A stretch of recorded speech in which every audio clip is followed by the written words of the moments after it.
America middle ఈస్ట్లో అంటే మధ్య ప్రాచ్యంలో తన సంబంధాలను బ్యాలెన్స్ చేస్తుందా, స్ట్రాటజికల్గా అడుగులు వేస్తుందా?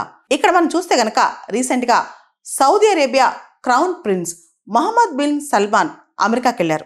7 సంవత్సరాల తర్వాత ఆయన వెళ్ళటం ఇదే తొలిసారి. ఇప్పటి వరకు ఇజ్రాయెల్కి చాలా క్లోజ్ ఎలైగా ఉన్న అమెరికా సౌదీ అరేబియా లాంటి దేశాలతో ఇప్పుడిప్పుడే కొత్త సంబంధాలు మెరుగుపరుచుకుంటోంది. ప్రత్యేకంగా చెప్పాలంటే గత మేలో డొనాల్డ్ ట్రంప్ అమెరికా అధ్యక్షుడు సౌదీ వెళ్ళారు. ఆ తర్వాత ఇప్పుడు Saudi crown prince Mohammed bin Salman అమెరికాకి వెళ్ళారు. మనం చూస్తే కనుక ఒక పక్క ఇజ్రాయెల్తో, మరో పక్క అరబ్ కంట్రీస్తో అమెరికా చాలా చాకచక్యంగా చక్కగా బ్యాలెన్స్ చేస్తుందని చెప్పొచ్చు. సౌదీ అరేబియాతో చాలా అగ్రిమెంట్స్ కూడా కుదుర్చుంది అమెరికా. ముఖ్యంగా సౌదీ అరేబియాకి మేజర్ నాన్ నాటో అలై స్టేటస్ ఇస్తానని చెప్పి అమెరికా చెప్పింది. దీనివల్ల అమెరికా డిఫెన్స్ ఎక్విప్మెంట్కి, వెపన్స్కి, ట్రైనింగ్, జాయింట్ ఎక్సర్సైజ్కి, వీటన్నిటికి కూడా సౌదీకి చాలా క్విక్ యాక్సెస్ దొరికింది అనమాట.